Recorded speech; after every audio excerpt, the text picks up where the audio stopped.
Hello everybody and welcome to Undecima. In this video we'll talk about developing your town, commanders, stealing soul gems from inactive players, and about capturing altars outside of your cell using your commanders. Okay, let's start. That's how our town looks now. If you remember from the last video, we were going to research leadership to hire commanders and nobility to hire a mayor, but that required some additional upgrades. To make it clear, here is what has been done already since starting the town class research and what is planned for the near future. Start researching a town class. Done. Upgrade the building quarters to level 7, 8 and 9. Done. Upgrade the town hall to level 11. Done. Start researching leadership. Right after the town class was completed. Done and completed. Build the citadel. Build the wizard tower. Upgrade the town hall to level 12. I'm going right now, and as soon as it's done, we'll upgrade the library to level 2. And then start researching nobility and hire a mayor when completed. A few more words on development. The town protection is now over and we need to start training some defensive troops. The chances of being attacked after your protection expired depends on your neighbors and your location. But it's better be safe than sorry, and therefore I trained some defensive troops. A few hundred pikemen and archers should do it for now. As most people would have mainly axemen at this point, you should train more archers, as they are strong against infantry troops. But do not ignore your pikemen, as they are extremely strong against mounted troops. We need to maintain a few hundred scouts as well, for protection from enemy scouts and for scouting surrounding objects. And don't forget to keep researching new upgrades for your units in the blacksmith. That's it for town development at this point, and now we are going to check on our neighbors. As I mentioned before, it's not safe to attack or scout other players while being under protection, as it would expire your protection right away. But as we are not under protection anymore, there's nothing to worry about. We are going to find a few inactive players that are not under protection, scout them, and then try stealing their soul gems, if you have any. You can't say for sure whether a player is active or inactive, but a very low score can be a good indication of this. Let's pick this one. If you click Send Troops, by default it will send troops to the town located in this cell, but we can still zoom in. There's the town and we can send troops. We are not going to attack right away. Let's send some scouts first. 20 scouts should be enough. Don't forget to select scout. Send troops. Be aware. So what is going to happen as the result of our scouting? If this player doesn't have any scouts in his or her town, our scouting will not be detected and that player won't even know that we scouted him or her. If there are some scouts, the scouting will be detected and will be in the state of war with this player. If the enemy scouts are on watch in the garrison, then they can intercept some or even all of our scouts. If at least one of our scouts survives, the scouting is successful and we'll get all information that we need. Our assumption is that players with a very low score would not have any scouts or garrisons or anything else that can stop us. It's theoretically and technically possible to have a 0 score and still have a very strong army with scouts on watch in the garrisons and everything else. But the probability of this happening is very low, so we are going to take this risk. We are going to scout a few more inactive players around.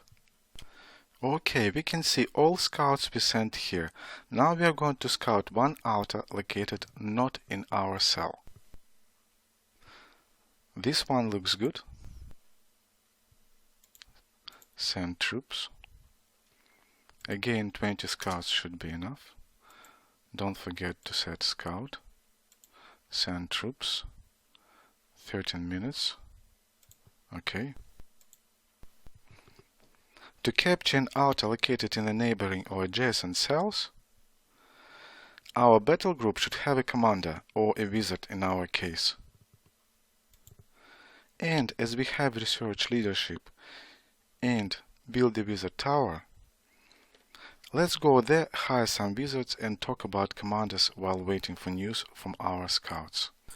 Commanders are special units unique for each town class, and they can lead your troops into battle or defend your town when the enemy attacks. Let's hire a few wizards.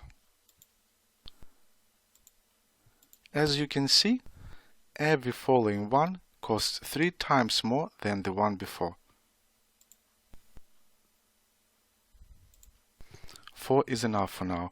You can see them all here, and it will show their current status and what they are doing at the moment. Let's have a closer look at their attributes. You can change your wizard's name here. Let's call him Gandalf.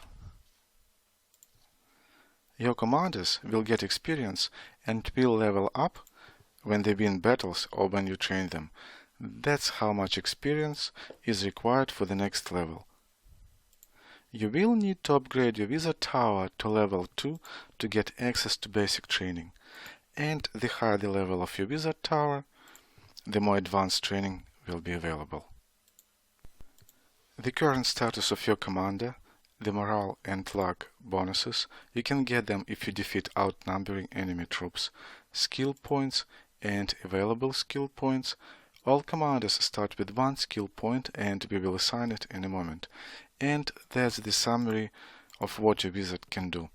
Nothing at the moment. Every time your commander levels up, he will receive 1 skill point, which you can assign to any of the available skills. There are 10 commander skills, and each town class has a unique set for their commanders. You can see that magic class wizards, for example, cannot improve the efficiency of mounted troops and don't have the fortification bonus. We are going to assign our skill point to the first aid skill. That's plus 3% to the hit points of all troops, and it's probably the best option at the beginning. You can unlearn any or all of your skills, but it will cost gold, and the more levels you are trying to unlearn, the more gold it will cost. Unlearning is done instantaneously and doesn't take any time. Here you can equip your wizard with artifacts when you have them, but before you do, you need to learn the willpower skill. For each point in this skill, you can equip 1 artifact. So 10 points, 10 artifacts, maximum for 1 commander. Let's have a look at the overview one more time. And now we can see the hit points bonus here. Okay, scouting of the altar must be completed now. Let's have a look at the scouting report. Loyalty is 100% and there are 185 Templars. A little interlude. It might be worthwhile to watch the previous video where I explained about using the battle calculator, the Altar's loyalty, sending multiple waves of attacks, and some other things that may not make full sense to you otherwise. The link should be at the right top corner now. Okay, let's check if we have a chance of defeating the guards. We have 400 X-Men and they have 185 Templars. We won.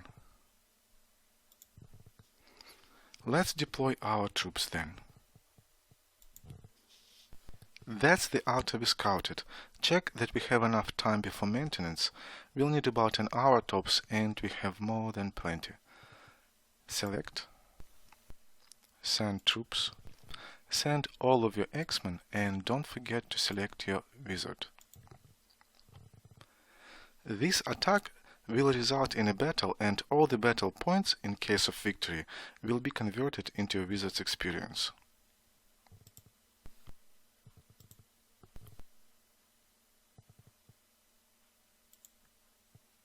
It will take 4 to 5 attacks to reduce the altar's loyalty to 0, and capture it when the outer is located in any of the neighboring cells. And after each attack, the loyalty will slowly grow back up. If we wait for our troops to have a fight, come back and then send them out again, it will take quite a long time, so we are going to send multiple waves. The main clearing wave is on the way already, but we still need to send more troops to capture the outer. Send troops. We don't need to send a lot of strong troops, but remember to select a wizard with each attack, or otherwise the attack will not reduce the outer's loyalty at all.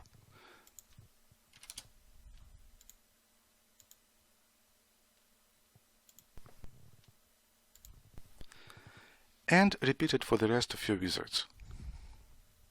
Okay, we have now 4 waves attacking this outer. While waiting for our attacks to hit the target, a few more things that you can do with your commanders. You can assign your commander as a commandant, and he will take the charge of defending your town when it's under attack. If there is no commandant, a commander with the highest level will be assigned automatically for the period of the battle. The point of having a commandant is that you can have a commander that specializes in defense even if he is not your strongest commander. Only commanders can recruit mercenaries. To do that, select a mercenary camp. Click Send Troops.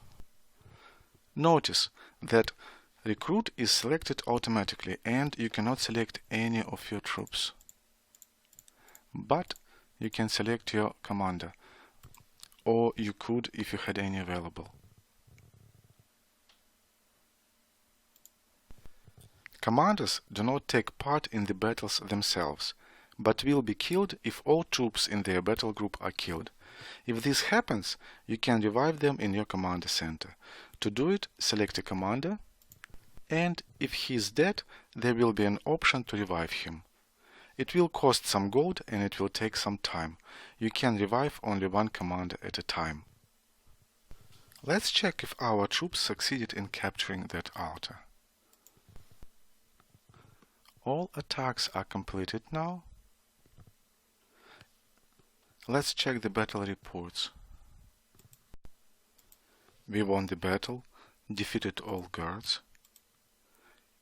and reduced the loyalty down to 70%.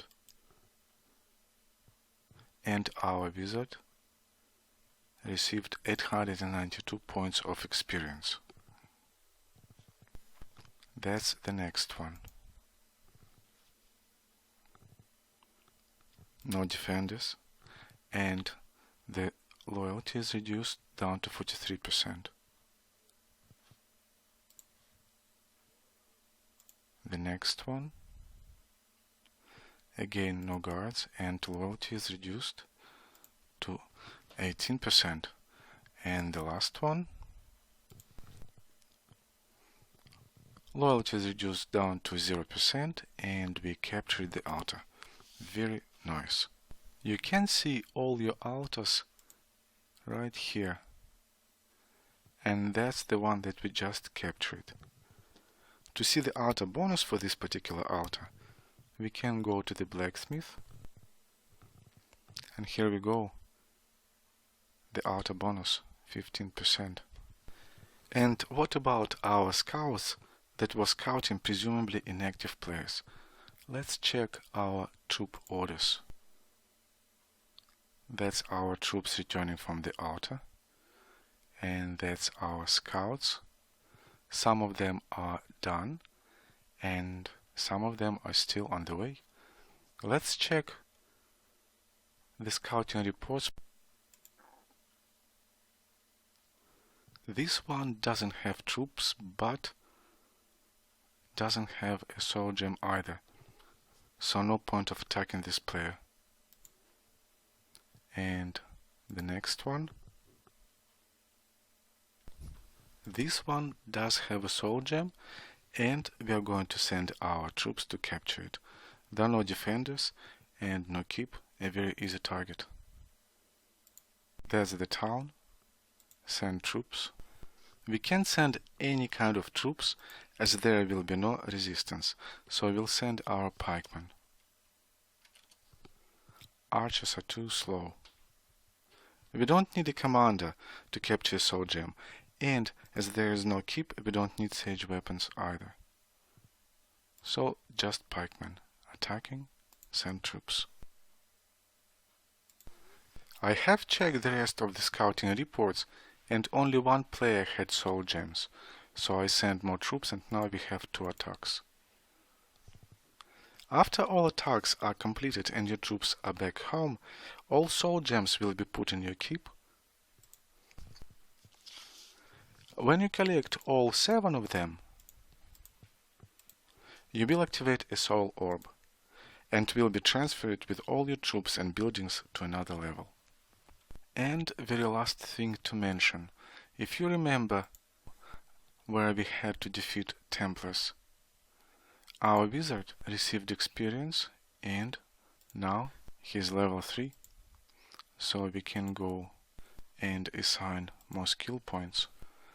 We will give him 1 point for willpower and 1 more for the first aid. And now if we check the summary, we can see it all here. That's it. Thank you for watching this video. If you find it useful, please like it and leave your comments.